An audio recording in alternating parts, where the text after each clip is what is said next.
Hello guys, in this video I am going to show you how to select map download functions on the Gaia GPS application.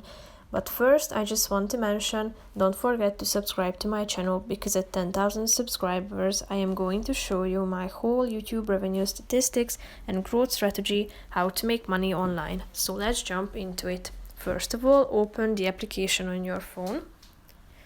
And after that you should tap on the settings button down below and tap on map downloads. Here you have two functions that you can turn on, such as the auto resume function, which is now turned on.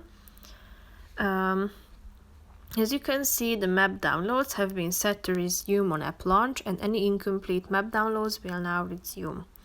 The last integrity check can be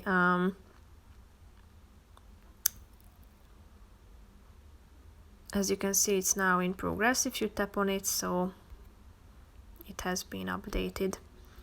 So that's pretty much it for this video, guys. I hope you found it helpful. If you did, consider subscribing and see you in the next video. Bye bye.